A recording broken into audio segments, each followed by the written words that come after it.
Hi, and welcome back to the channel. Thanks for joining me. So today's video is one I've been wanting to do for quite a long time, and one that's taken quite a bit of work to get around to, really.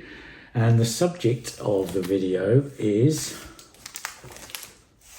excuse these little stickers all over everything, Nirvana Nevermind.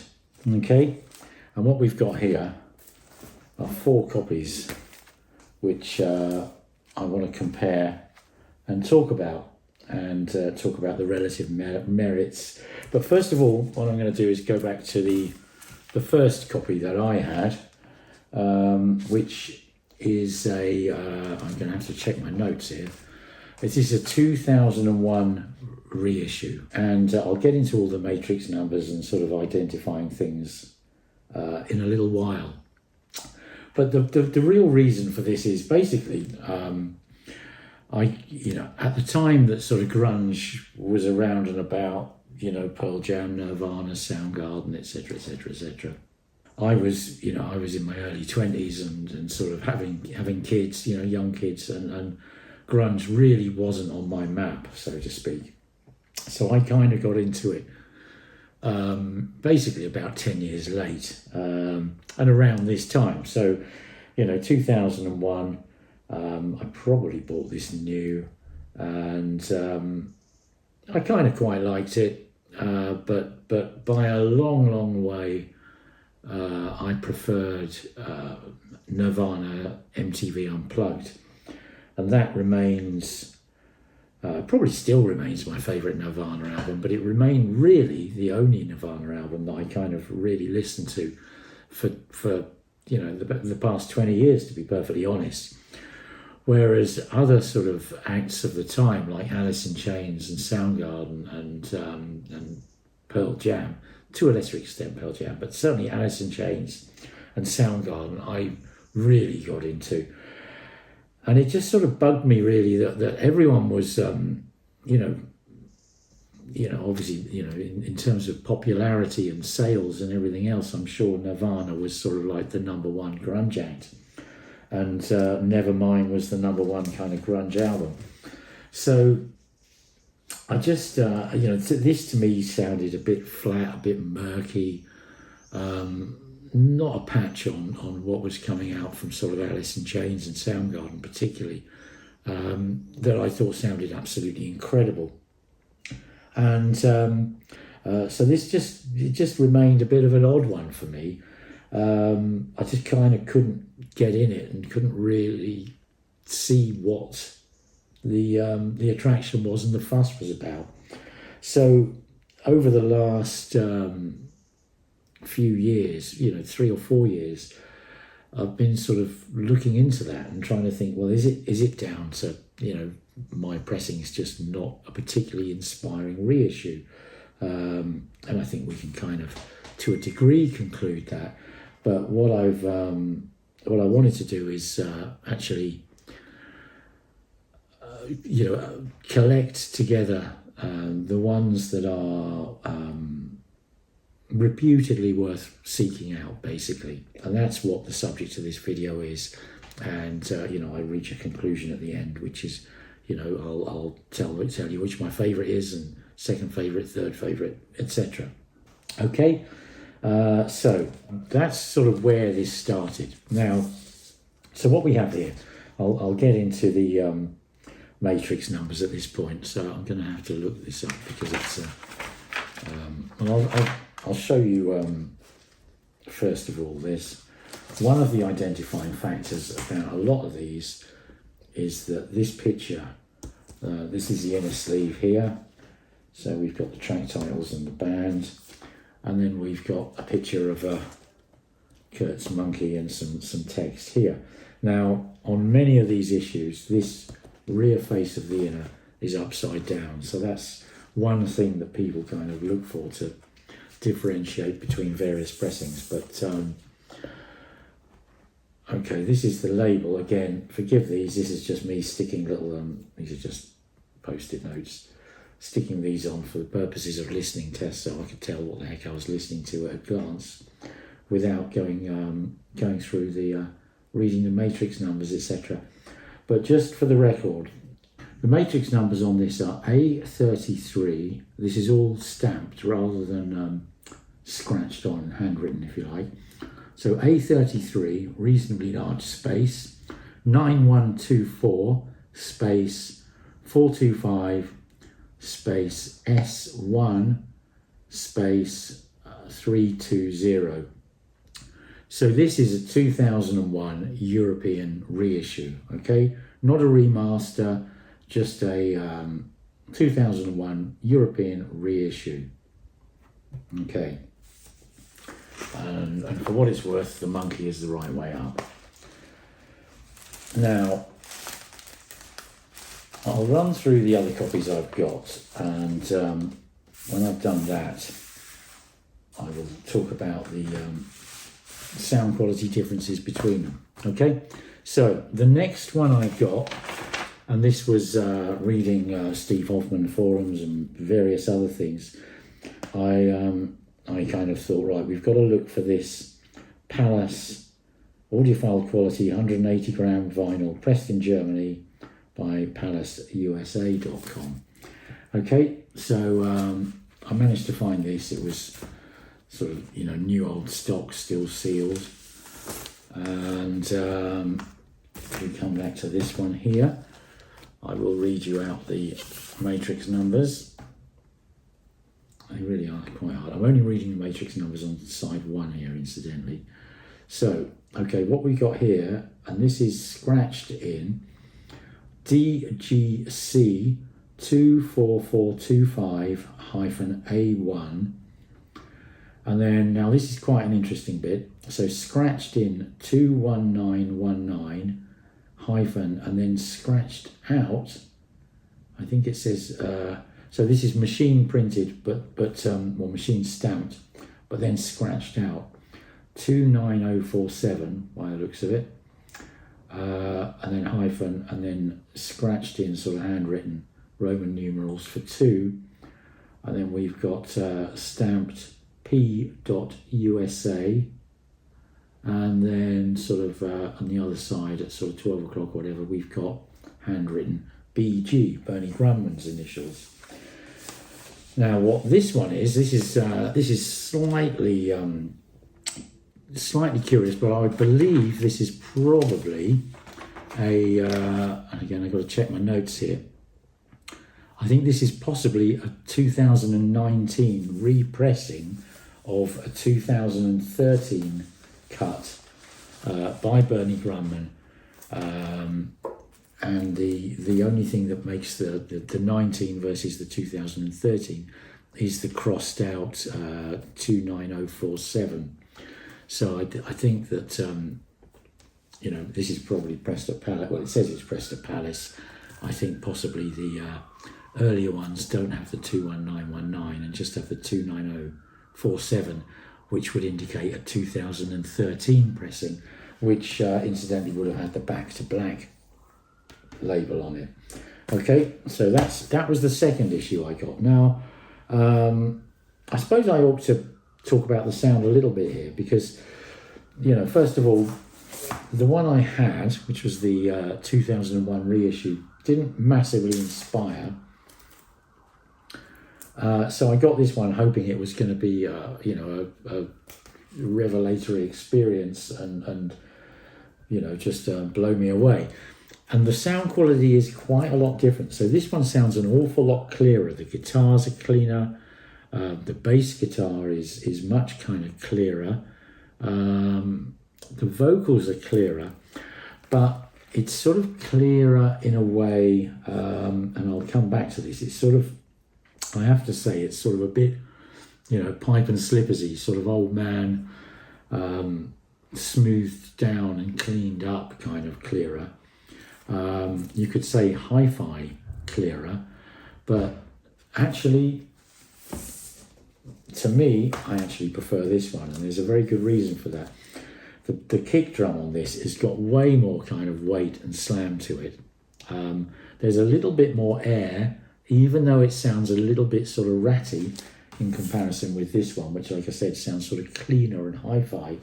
this one definitely has more essence of what I would expect the song to be, like sort of more dynamic and driving, with the sort of the bass and the drums driving it forward.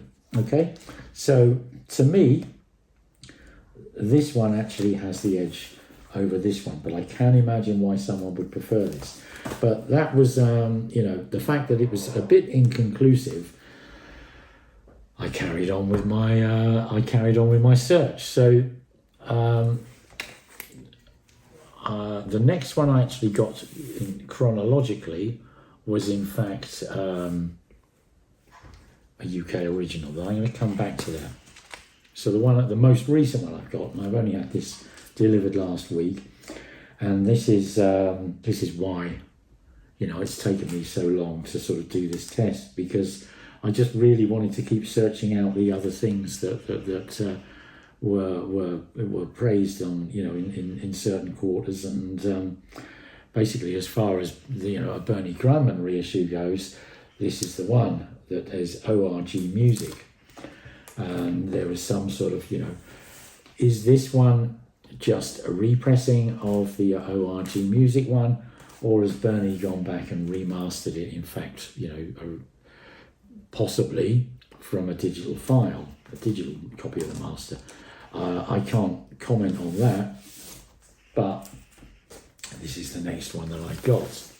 This is a 2010 second pressing, pressed at Pallas, of the ORG pressing, and this one, according to the label, is definitely mastered from the original tapes, or cut from the original tapes by Bernie Grundman.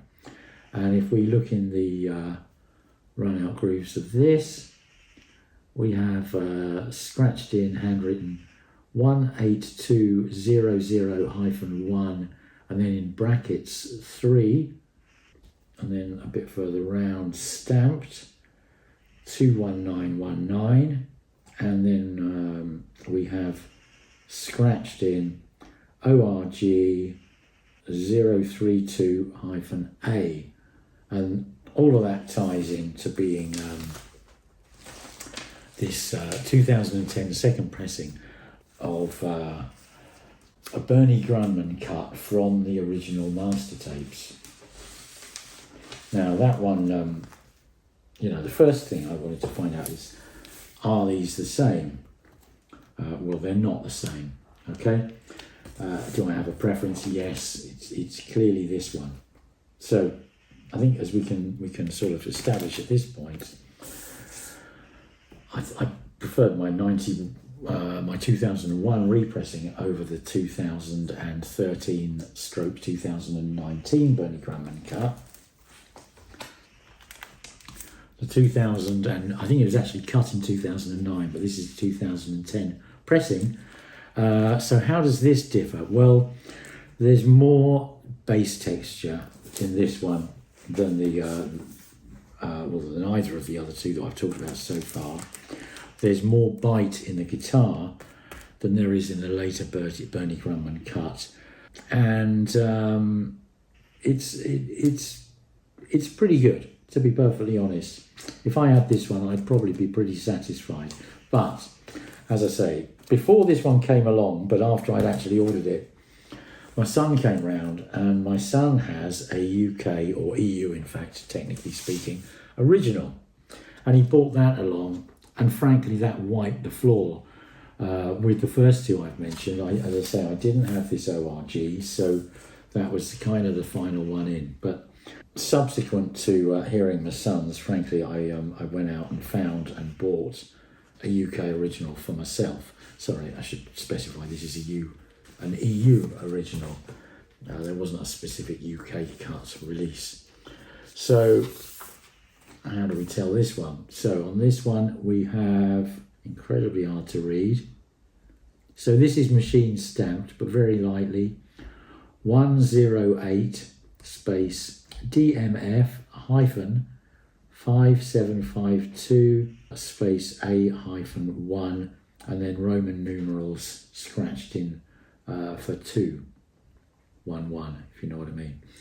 So this one is a 1991 European original. Okay, and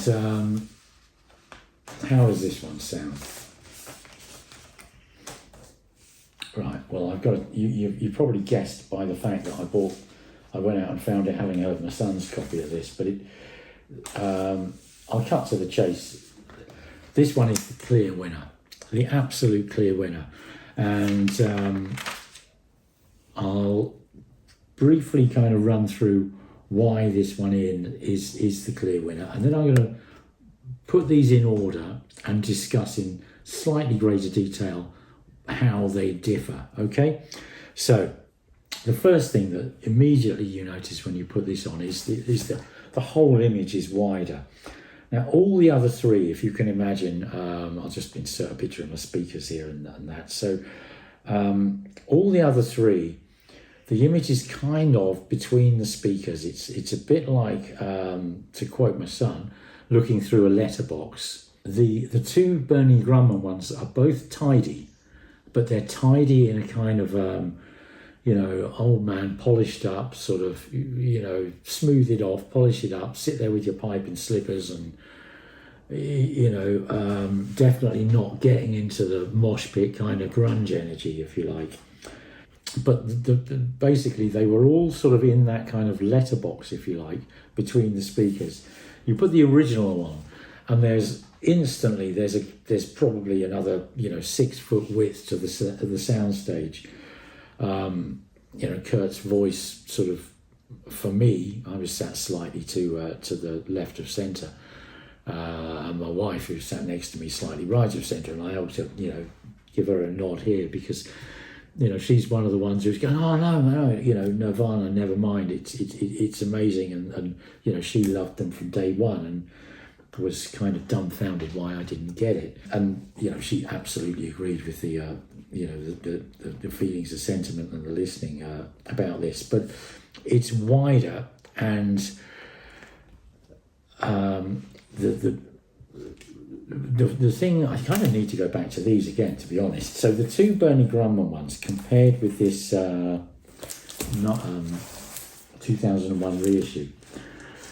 And the reason why I kind of like the 2001 reissue probably more than either of the Bernie Grundmans is there's a weight to the kick drum and a weight to the bass that's really, really, really pleasing, and it kind of drives the songs along. And on the both of the Bernie Grundmans, but the ORG is definitely better than this one with this Pallas symbol, which I think we can assume is the same as the Back to Black. So we'll talk about the Bernie Grundmans as one for now, but there's just more drive and energy in this this basic vanilla 2001 reissue. If you just gone out to buy a normal copy in 2001, that's what you'd have got. And being the nature of the music, I think this sort of more hi-fi refined pipes and slippery kind of old man type of sound just doesn't suit the music for me. It kind of kills it. So this one, for all its slight rattiness and sort of messiness in a way, compared grittiness, if you like, compared with the two Bernie Grundmans, it still has the energy that I think is essential to the music. Okay, and that real kind of weight and kick of the kick drum is the thing that particularly makes this one stand out, even though it's kind of messier than both of these others. These other two, you can kind of hear the bass, every bass note more clearly. It's that's there's more detail on these, but it's sort of sanitized, if you like. Now we get to the original again. So first of all, the soundstage, the whole space and size of the sound is bigger. It is actually recorded cut about 2 dB quieter than all the others, but even not adjusting for that, it's still the best. Okay, when you do adjust for that, it's just night and day. But what I talked about with the the 2001 reissue, having that extra kick in the kick drum that sort of drives it along. That's there. Now that isn't there more in this one than the 2001, so you might be thinking, oh, okay, are they very similar then? It's not there more, but it's possibly even not quite as much, but it still thumps out the groove in a really amazing way. But what this one has head and shoulders above the others is when you've sort of got a, you know, da-na-na-na-na, and then there's that sort of, it's almost like you know, taking a breath, even though we're talking guitars or bass or drums or of course voices, but it's that pause. And I've mentioned this in lots of reviews, and it's about the space between the notes and what's going on and what happens. And where this one scores, hands down, is you'll get that sort of, you know, thundering kind of driving, gritty sort of like, and then there's like, and it's almost like that breath, that expectation, the sort of anticipation between a line, you know, each line of or bar or whatever of the music, and it just holds you for that microsecond, so that when you come back in, it's with the passion and the power and the energy, and it is streets ahead of the others, frankly. It really is. So it has much more groove, much more drive. And, you know, frankly, that holds your attention and pulls you in. And it's, you know, think of the analogy of a mosh pit versus sitting up in a, you know, gold-plated box in the balcony. You know, the box in a balcony might be great for an opera, but for a Nirvana gig, you're really not getting it. And that's where this one just scores hands down. And the guitars have got the energy, and the bass has got the energy, and the drums and the vocals have got that energy. And Kurt's voice in this one, and again, this goes back to that wider soundstage. It's just bigger, it's more open, it's more airy. So Kurt's voice, it hangs there in space, but there is space around it. And you can actually hear the emotion in the voice. And quite frankly, you can hear the lyrics. He's singing more clearly. You know, all three of these in comparison sound sort of a little bit like this, if you like. And you just can't hear the sort of, the sort of, you know, the expression in his voice. Or the, you know, frankly, the actual words he's singing to some degree. So, you know, this absolutely sets the benchmark. Now, I don't have a US original. I've got no doubt that would be either equivalent or possibly even better than this, but this is so damn good. I'm extremely happy with it. You know, and there we have it. But now, having sort of set this as a benchmark, I want to go back to these others, okay? So, number one, EU original from 1991, okay? So in number two, I'm actually going to put the 2001 repressing, which I mean, I paid $17.90 for this. It's still got the price label. Basically, it's still got the shrink on there, and I just left the ticket on, and you know, that's it. But nothing special about it.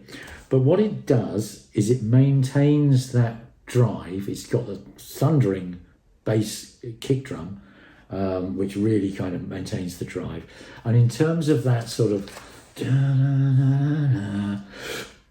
pause, you know, thing, it's not as good as the original. It's not, but it's the closest. Okay, it's a bit of the four. It's the sort of grittiest and most dirty. But I kind of think that just getting that emotion, getting the passion, getting the light and shade,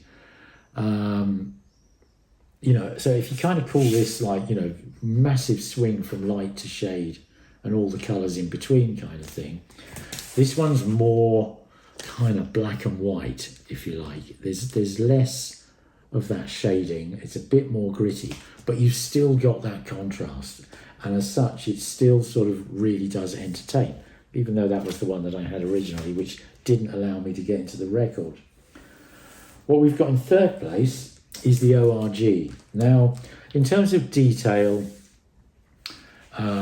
being able to hear every note that the bass guitar's playing rather than just a slightly indistinct bass note, for instance, this one is way better. But it loses out with that drive. The bass drum, the kick drum, just doesn't have the weight in the kick. In fact, all the drums don't have the weight in the kick. And it's very much like it's kind of like, the CD, in my opinion, sounds. It's sort of just, it's sanitized, it's tidied up in an old man kind of way, and, it's very clear, but quite frankly, it's bloody boring. And whereas I was talking about, the original having the full gamut of colour and tone and expression from sort of, black to white, with every grey in between and colour in between, this one's, it's still colourful, and it still has the expression from sort of,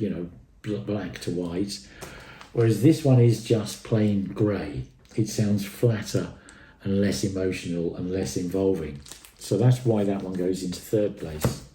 And then lastly, in last place is this one here. So one of the things that was having established that sort of 1, 2, 3, 4 ranking, what I really wanted to sort of look at was is the ORG notably better than this one here?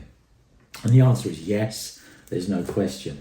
And in comparison, the ORG has noticeably more bass sort of detail and texture in it, and there is a bit more kind of bite to the guitars, and also that start-stoppiness, that sort of pause between tracks, between expression, if you like, is slightly better. So there's no question that this is better than that. Now, can I conclude from that this was remastered from digital file? I can't. I mean, I don't know. Bernie would know, but I can't tell you whether that's the case or whether it's just it's the fact that it was taken from the same sort of Bernie's master, and but a few years later. I honestly couldn't tell you that, but it's the ORG is clearly better than this one, and depending on your taste and sensibilities, there's a good chance that you might prefer that to the 2001 sort of vanilla reissue, and I think that depends on sort of where you're at in terms of like do you want to sit in the lavish box, or do you want to get down in the mosh pit? If you want to sit in the box, no question you'll prefer that. If you want to get in the mosh pit, no question you'll prefer the 2001. But as I say, finally right back to the original, and this is the one, and it sounds bloody incredible. Now, one final little sort of PS to all of this, as I say, my son bought his copy round, and he did actually leave it with me.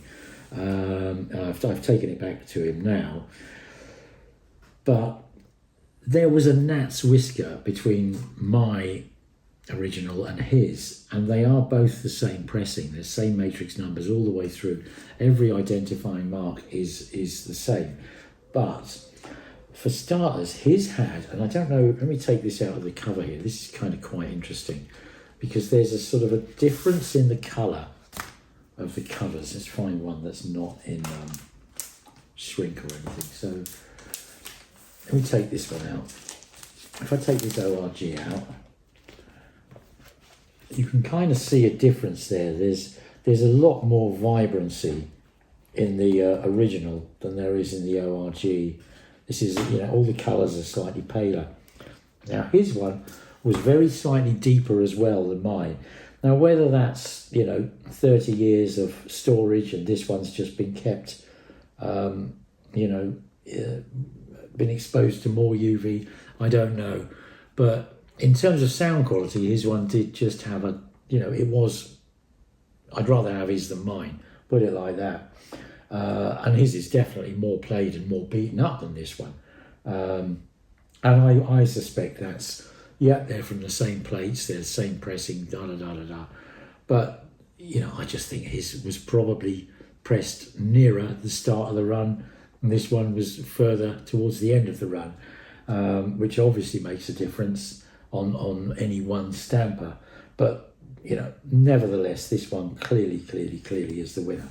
So I think the only thing that could possibly beat it is a US original, which are, well outside my price range.